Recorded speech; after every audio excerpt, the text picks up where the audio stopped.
mental process. Welcome, everybody, to the Be Revolutionary podcast. I am back. I am excited. I'm back. I missed last week. Had a little bit of a scare. Actually, it wasn't a scare. Precautionary COVID test. I took it. I scratched my brain. I don't know if you guys have ever had... Anybody had the COVID test yet? No. Jesus. It was intense. My daughter had it. I haven't had it. Well, your daughter probably wouldn't say it would hurt, but I said it hurt because I'm a little girl, I guess. It scratched my brain, and I didn't like. It's a great opening, Andrew. I'm enjoying this. This is great stuff. But you know what? I'm back in the chair, and I'm excited. Emily, thank you very much for taking over last week. You did an excellent job. I opened for the podcast. I actually watched it back, and I screamed at the beginning. Like my opening line, I was shouting because I was trying to get his energy. You know, that's what I do.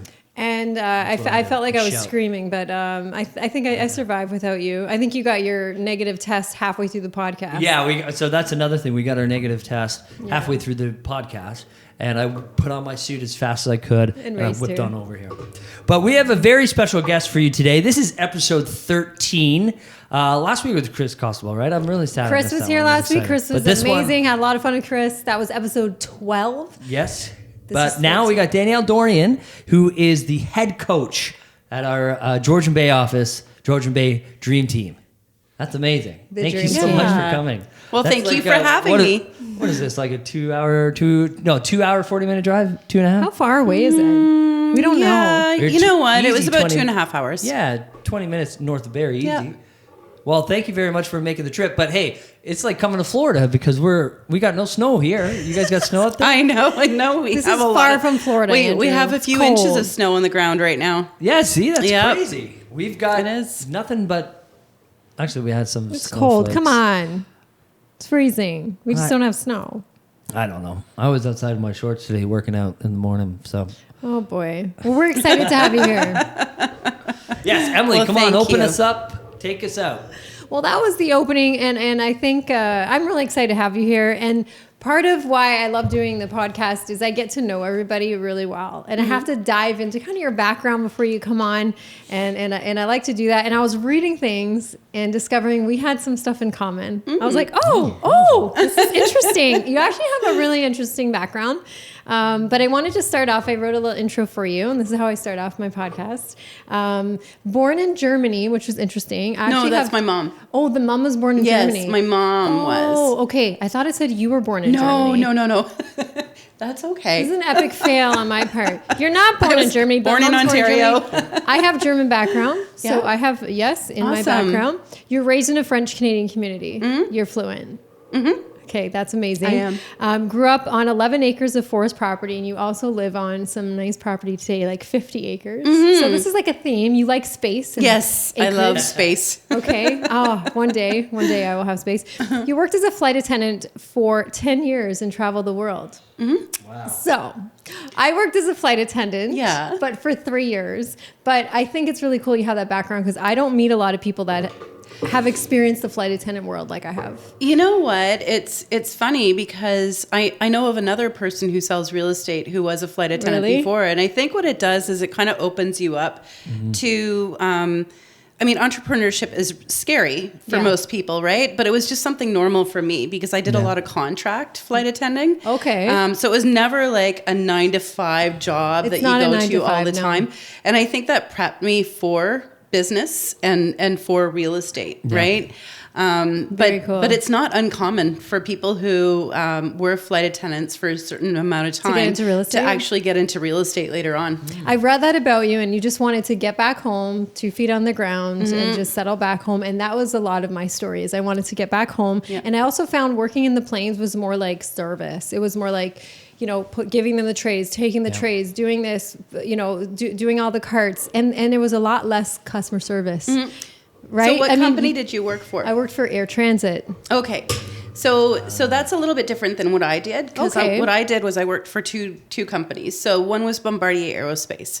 So we would go and do the world tours with the planes that that they were selling. Very cool. And sometimes we do like 5-star service with So I was more like China just and everything. pack them in and give them the food and you were like nicer flights. Yep. So that was my 5-star job, where we didn't travel anywhere. If they had to fly us out of the country commercially, we always had business class or I never got into first class. It was always business class. So I got really spoiled there. The other company that I worked for was a contract company out of Toronto, the Toronto airport. But we had Dash 7s, and Dash 7s are planes that are all-terrain vehicles of the sky, is what I call them. So they're short takeoff and landing capability. So a lot of developing countries is where we were for longer periods of time. So that's why I was in East Timor for 2 years, for example. Yeah, we were doing a contract with the United Nations. So we flew all the new United Nations. You had a more personnel exciting around. flight attendant career than I did. So yeah, but then I worked for Sunwing later on. Okay. And it was more of the service. Just serve here the you go. food, here you go. And then you get to the airport. Smell like airplane after. Yeah, exactly. Just like, you look outside and then you close the doors and you go right back. Yes, that was mine. So you traveled the world, so Australia, Asia, Africa, South America. That sounds amazing. And you're super involved in your local community, as well as global nonprofit organizations. Like I was reading all about this, and I don't know how you juggle it all. We're going to talk about that. They assist street children, other adult programs. Started your career in 2004, which is my year. I started my career in 2004. I know. We're just kindred spirits. And you currently are the head coach of our brand new Georgian Bay Revel branch, leading the revolution in Georgian Bay, which we now know how far away it is. Andrew. Yep. We learned something today. Good. So okay. What year did you leave the flight attendant industry, and why did you start thinking of real estate? Like what brought you to real estate sales? So I've always liked sales, and during my flight attending career, I moved to Texas, and because flight attendants didn't get paid as much in the United States as they do here, because I have my Métis background, I have a social security number. Right, that I don't use, and I haven't used for 20 years. Okay. Anyhow, so over there, I was thinking, what can I do? So I started selling cars over there, and I really liked it. So then when I got back into flight attending, and then I thought after a few more years of flight attending, I thought I wanted to, grow some roots somewhere, and I wanted to go back home. I thought, okay, well, what can I do sales wise? And then I thought, well, real estate is better than selling cars. Yeah. It's like that step up in my from opinion. selling cars. It's very different, yes. Sorry, Alex, if very, you're watching. very different, of course, very different. But it was that step up. Yep. So somebody had mentioned real estate, and I was thinking about what I was going to do, and so it just, that fell into place. So did you have like the Vanna White thing going like me? I was like, okay, everyone tells me I have a flight attendant walk. Like my kids bother me about it. My husband, there she goes with her little bag. We had that walk, right? And then I just was like gonna go from the walk to just going like this. But then I discovered it was a lot more to it than just this, right? You know what? And the thing, I didn't really get the walk down. I'm sure you sometimes I'm running around and it's not all that graceful. But what I took from it was they always taught us never to point with one finger. So when you're talking about the exits, always all of the hands or two hands or two fingers together, right? Put your fingers together. Because it's classier. Yes, it's classy. To do that than pointing. Yeah. Oh my so gosh. that's what I took from it. And when I give people directions, for example, I'll say, okay, go straight down and then around and then. Oh my goodness. That's what I took from it. Very cool. I can imagine just seeing you, both of you actually, just like, showing a house. And here is the covered space. And on top of the cupboard, you'll find. Over here is the microwave. South-facing. Okay. Having a little too much fun. So when you started your career, for anybody watching today, people could be watching in your area, maybe thinking of switching brokerages, thinking of getting into real estate, and you are the head coach at our Revel Georgian Bay office. So when you started your career, were you independent? At what point did you start a team and meet people and get an assistant? Or Yeah. comment on that? So actually, we just got an assistant, Oh my gosh. and we couldn't live without her now. Yeah. In August of this year. So basically, when I started, I interviewed 5 of the brokers in the area, and I really needed a mentor because I was going in on my own. Yeah. And I didn't really have training. I mean, aside from the real estate courses that I took, right? But in our area, it was basically, okay, you got your license, you pick your broker, and then off you go. Away you go. You're on your own. So I actually had a lot of help from the older agents that were there, who voluntarily, somebody said, hey, do you want to come on a showing with me? And I'm really good at watching people and seeing what they do and what I can take from it myself, because I can't be somebody that I'm not, but I can always pick kind of certain things. Yeah, and absolutely. so that's really how I Do you always remember started. like one person in particular that you used to watch and say like, oh, they're so like have such a good business. I'd love to have a great business like them. I've got a couple people in my background. A few people. Yeah, a few people. And you know what? One of those people that really taught me a lot was actually a man who was old school sales. Yes, and me too. I had one of those guys. Yeah. And he'd always call and he'd say, hi, Danielle, this is your friend Bernie. And he was actually the first offer I ever had to present. It was actually in competition against another offer. And I remember he said, Danielle, this is your first offer and your first competing offer presentation, right? And I said, yeah. He said, well, are you presenting yourself? And I said, I don't know. What does that do? What does that even mean? Right? And he said, you come and I'll guide you through it. He showed you. He mentored you. Yeah, exactly. So I went and I sat down and he asked me like pointed questions, right? And I answered them and I ended up getting that one. I ended up winning that one. So he was like in my heart forever. So like he was the only agent that would call me and say, hey, Danielle, you know that deal I have with you? I'm on my boat going to my cottage right now, but can you just type up the notice of fulfillment and go bring it over to my buyer to sign it so we can firm this up. And I would never do that for any other agent except for him, because he was so super sweet when I first started. That's amazing. Yeah. Were you with the same brokerage all these years before Revel? I was. So I was with ReMax for 16 years. Wow. So when did you first notice us? And when were you introduced to Revel? You know what? We were actually... I don't know what the story. We were looking into different brokerages. And the reason why was just, we loved ReMax, but we lost our broker of record, who was actually the reason why I started with ReMax 16 years before that, right? So he passed away in the spring. And without Bob... I mean, ReMax fees are really high, and I don't feel like we get as much training, as much. We don't get the service, right? Or we didn't get the service that we should have had with the high fees that we were paying.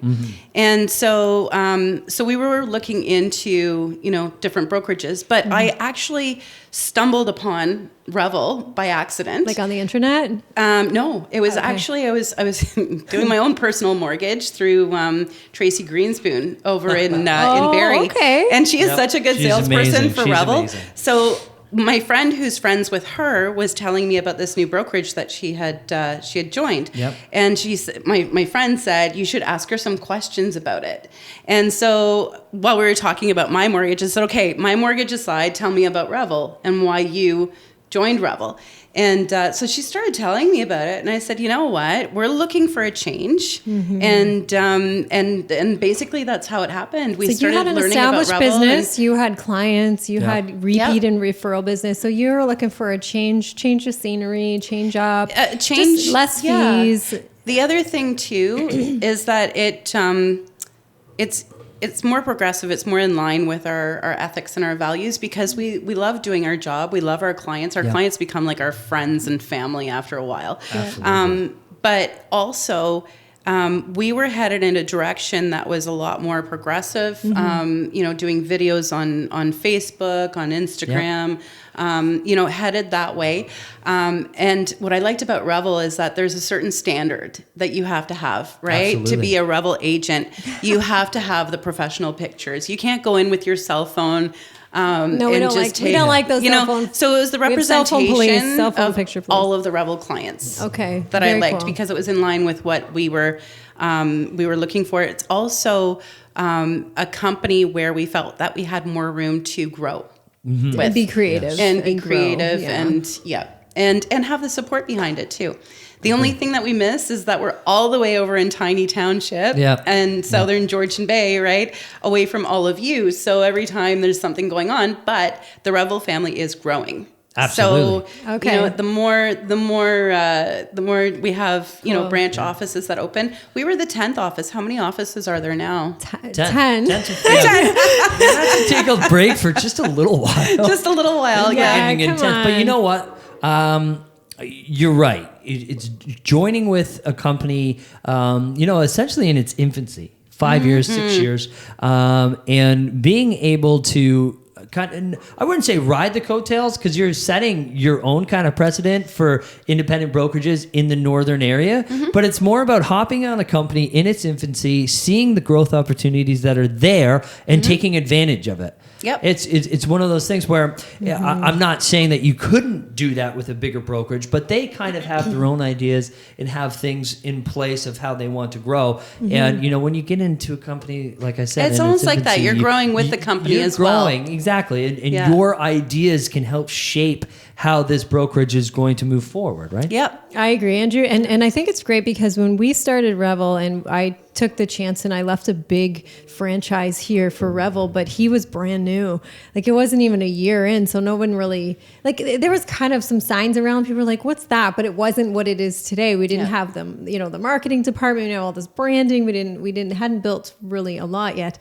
But now, like Andrew said, you have this platform that we didn't have years ago. So, and you're not the first guinea pig office far away. Yeah. Chris, last week, we were joking that he was the first office out of Niagara that we were like, let's see what he does with this. Yeah. Here you go. Here's all of our stuff. And, let's just see what he does. Right. And we need really good personalities and strong personalities and people with good businesses that can lead a revolution, that can lead an office. Absolutely. Right. And so really, really careful with the people that we pick. And that's the thing too, right? When I was talking about standards, it doesn't come like it's not just standards for pictures and how we market homes. It's how we are in the community, right? And how we represent Revel. And I love the fact that everybody that represents Revel is how I think that the brokerage that I'm with should be represented. Awesome. And so another thing on that topic too that I just wanted to mention, because it was something to being with ReMax for 16 years and kind of, you know, riding with the balloon and, you know, using that as, you know, the marketing. I was really impressed because when I moved to Revel, my clients, their comment was, I wasn't with you because of ReMax. No. I was with you because of you. And so that really, if anybody is thinking of doing that switch, right, it's all about the salesperson now. That's a and powerful what you statement. do in your community and for your clients. When I was switching from my old brokerage, I know I've told you this before. I was on the verge. I was like, I don't know, should I go to this Revel? Should I stay here? And I remember calling some of my favorite clients that were repeat business clients. And I asked them, it was like kind of a little experiment. Hey, you know, how are you? By the way, I'm just curious, if I switched brokerages, would you care? Like, would it be a big deal? And 2 out of the 5 people I called didn't even know who I was with. Yeah, and it was one of those things. They were like, "Well, you're with ReMax, right?" I was with another company. I wasn't with ReMax. I was like, I haven't had a ReMax sign on your line. And you know ever. what? I had that all along They're too. Like, you're the business Emily, so we don't care where you go, but send us some of your new cards so we can find you. And it was an incredible comment. I thought, and I think especially with more of the content creation that personal brands are putting out there or team brands are putting out there, it's not like the old school where the only way people will ever see your face if it's on the back of a newspaper or a bench where you must use the colors, the brand logos, everything like that. Obviously we have standards and regulations that we need to adhere to, but we can be a little bit more creative with the video aspects and the photos and the content and blogs that we put out where you're making more of a relationship connection based on on, how you treat your clients and not necessarily how they perceive the brand that you're working with. Yeah, very good. Where are you located in your area? If there's anybody watching right now from your area. So we are at 520 Cedar Point Road, which is in a little village called LaFontaine. Yep. So Beautiful. Tiny Township is one of the areas that we sell in. We also sell in Tay Township, and Midland, Penetanguishene, Wasaga Beach, Collingwood, that area. But we decided to put our office there because we have a lot of I guess it's cottage country in that area. Okay. And I hesitate when I say cottage country because it has become like 70% full-time residents and 30% cottagers.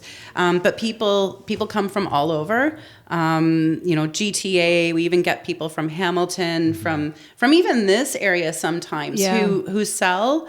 The thing with the people in the GTA is that when they're retiring, they can sell for, we've looked at the numbers, and normally it's for between $1 to $2 million. And then they take that money, they invest it in a full-time home. That might be a new home, because we have quite a few new homes right now. We're so low on supply that we don't. Yeah. But normally we have a lot of new homes that they'll move into. And that's the retirement. And it's close to the water. It's close to nature trails. It's close to town. I'm so jealous of this area. It sounds wonderful. It's amazing. I'm curious, like what, so a lot of resale up that way and new construction, like what type of properties, like. So that's the beauty about our area is that we have such a mix. Okay. We have a mix of, cottages that are 3-season of, do you like condos? Is that a thing out there? Very few condos. Okay. We have the condos not in the rural areas, but in town. In town. So in the towns of Penetanguishene and Midland, there are a few condo corporations there. Not as popular outside of. What's your price points there? Like if somebody wanted to move out your way, and they had to spend $600,000. Is that getting them? What's that getting them? That's a very aggressive market right now. Okay. So I used to be able to get people homes or cottages or year-round cottages for under $300,000. Yeah. Now the $300,000 mark is crazy. Yeah. We actually but you still have it. It's probably non-existent. Well, it is. So I had somebody who bought something in the spring.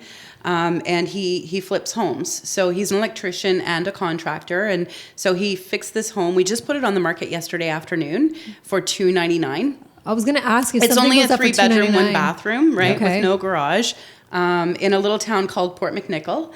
And and that $299, we just listed it yesterday, and we have 35 showings booked up to now.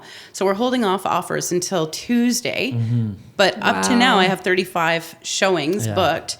And I'm predicting that there's probably going to be 50 to 75 I'd like showings. to say, what do you think? So there's too many people in that price range. Oh my gosh! Well, here And- we don't get $299s even listed anymore. No. Very rarely. No. Here. Yes, What's your exactly. average price up there? Average price, depending on where you are, but I would say the 600 is probably a 'cause you good have bigger average. property. It really depends on where you are, because Okay. if you're in Tiny Township, the trend has shifted from being in town, mostly to out of town. Okay.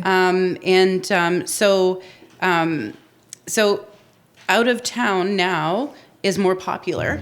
Okay. And so in Tiny Township, for example, the average price range usually it can range anywhere between $450,000 and $1.8 million. Yeah. Okay. Depending on if you're on the waterfront, depending on if it's a new home, depending on how big Got it is. it. So I'm curious of something. I'm curious when in March when the pandemic hit us, and this year, because you're a little farther away from big cities. Like we're Niagara, we kind of get busy here. We got the tourism. What's it been like your way? How did this affect your business and up your way? It It was a huge effect. Did on it our come business. to a halt up there? No. Did it? No, everybody and anybody now wants to take equity out of their home and buy that cottage so that they have a place to escape to. People were, and it's even funny, at this time of the year, usually businesses are starting to close down in the area for the winter. Right now, they're staying open until at least after Christmas. And the reason why is because everybody who has a cottage is there because we have high-speed internet. We have, we have all the grocery stores, everything, and we're all spread out. Exactly. So everybody, either they were, looking for an Airbnb for longer periods of time, 2 weeks to a month, or they were using their cottage year round. So all of the businesses actually just were so crazy busy. We still are, but the only reason that we aren't as busy right now is because we have so low supply and so high demand. So without the homes for my clients who are looking, there's nothing for them to come up and see and buy. So that's why we have multiple offers on most homes that are under 600,000 have multiple offers. Okay. Very cool. So it didn't really, you didn't really slow down. No, we sped up. So it was like tenfold. Yeah, you sped up. What changes did you implement? Did you implement any changes with the COVID, with virtual marketing or going Zoom? Did you do any Zoom meetings? So, because it's a different area, I just don't know up there how everybody was reacting versus here. So we stopped doing open houses for a bit, right? And then when we did start doing open houses, we stopped again because the numbers are climbing. Yeah, not necessarily in our area, but other areas, and we do have a lot of people coming from all over, right? That's right. So when we did a couple of open houses previously, we had limited number of people coming through. Only the people who came in the same car were the only ones that we were able to go through. At one time, everybody had to sanitize before they went in. I always had extra masks just in case. Everybody was really great though. They'd stand in a lineup outside, right? And it was nice and warm at that time too, so it wasn't so bad. So we do that. I do a lot of FaceTime with my clients. So what I'll do is I'll go through houses with my phone, and I'll say, okay, so this is the room. And then I always tell them, if you want me to go back to something, I can. If you have any questions, we can go back to that, so that they know, because a lot of them are over in the GTA, like I said, right? And they do have full-time jobs. So they have to come right away if they see something that they like. But I don't want them coming for just anything, right? Are they offering without seeing, sight unseen up there? There was only once that I did, and I'm not comfortable with that. I know, right? Because I'm representing that person. So I really have to be comfortable with the house. There was only one time that I had a client who I went through FaceTime. And the only reason why was because the house was so well kept that I was comfortable doing it. Confident. And there was another offer and we were competing against it. So they didn't end up purchasing that one, but because the other offer won. But so again, I don't like doing sight unseen. It makes me really nervous. And for all of the 16 years that I've been selling real estate, I've only done it twice. I've only done it twice. Yeah. We have so much in common. I've done it once. I did. Well, once I had a listing right in the lockdown. I had a listing and I had people buy it cash. Not even seeing it. And it was my listing though. It's a little more nerve wracking on the buying side of it. Okay. So, all right. So you have 2 sons.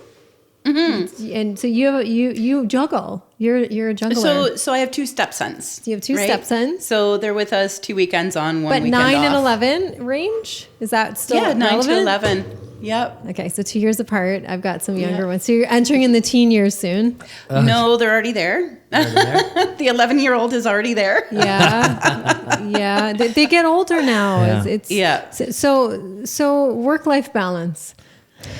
You know what? How do you do all of this? Because you are very involved still. You're on some boards and chair. Do you want to let us know what you're still involved with right now? So for the moment, I'm still involved with Life for Kids. Tell Andrew about that. I read a bit today on it. If you don't know, it's really cool. So Life for Kids is it's an organization that takes street boys off the streets over in Nairobi, Kenya. where they're begging and looking in garbage, and they might have a home. They might have a mom who's at home, but it's so. The poverty there is so bad, and there's so many dangers on the streets for them. They have no chance. They don't go to school. They don't. They hardly, they get into crime when they get older. Because when they're cute, they can beg and they can make money. Yeah. But once they get older, people are scared of them because there's a lot of crime in that area and poverty driven. Yes. So our home is a home where there are 25 kids. Our youngest was 3 years old. Oh, he was on the streets at 3 with his 5-year-old brother, right? Wow. So it's a home where they go into. We have a staff over there of about 8 people. We have a cook. We've had to hire teachers recently, and these boys really go into this home, and it's family oriented. And so they go to school. They have, food. They have a bed. They have, mother and father figures there. But some of them aren't orphans. So we always make sure that that the family knows that they can come and visit the kids when they want. That's incredible. And it's important, right? It is. It's so important. It's so important. So I went to visit the home in 2018. I've been a supporter for at least 10 years now. And I joined the board about 3 years ago.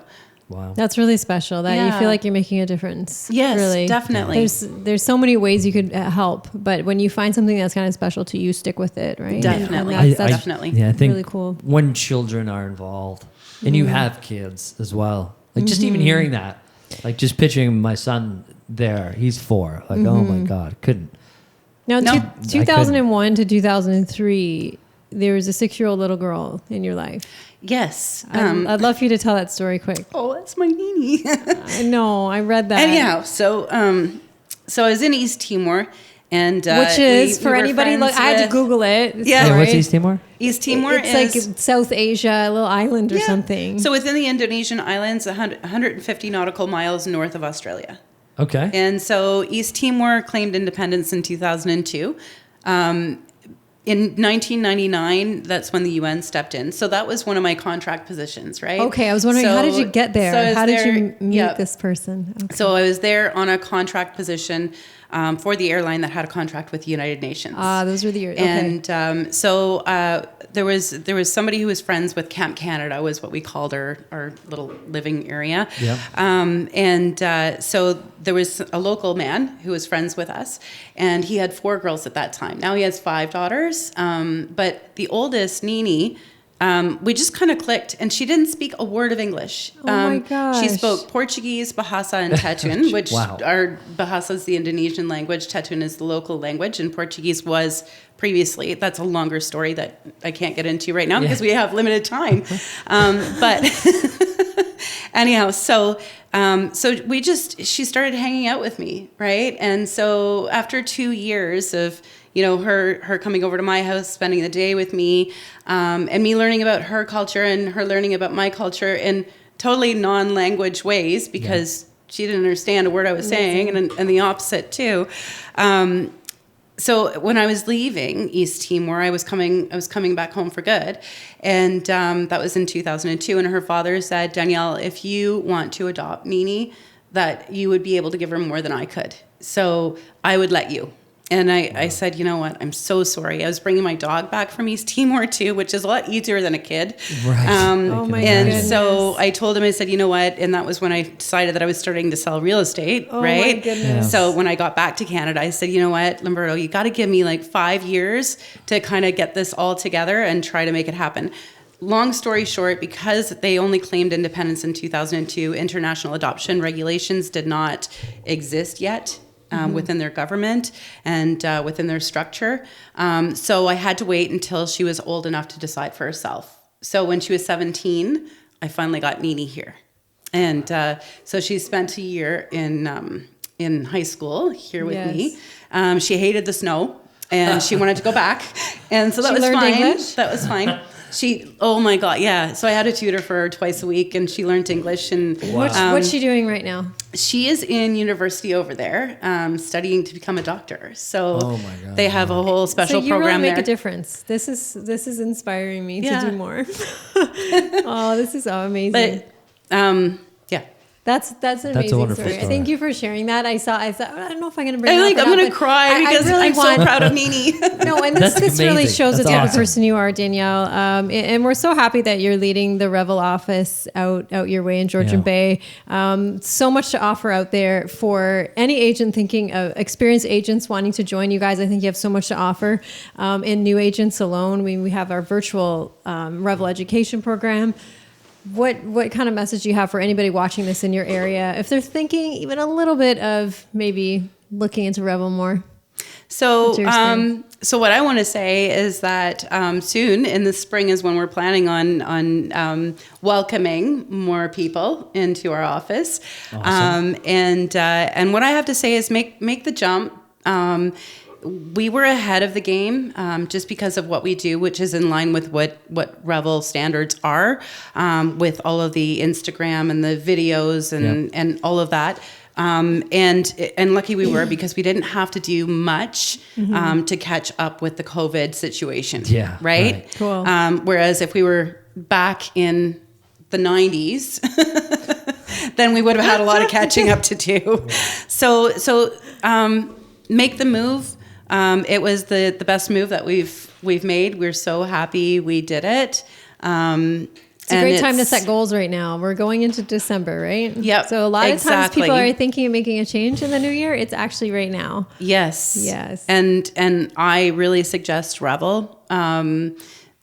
It's just it's progressive. It's there's so much training as well. So if you're a new agent, there's a lot involved there. There's lots of support too. Lots of support. It's all about training when they're a new agent, because coming out of those courses, you know a lot, you know some stuff, you pass exams, and then you're on your own growing a business. And we really focus on that at Revel is really positioning our agents to grow a successful business. Yeah. And I think we really nail that with our training. Well, I agree. Even for Vanya and I, right? We're experienced agents, but it's so good to have like this kind of thing, right?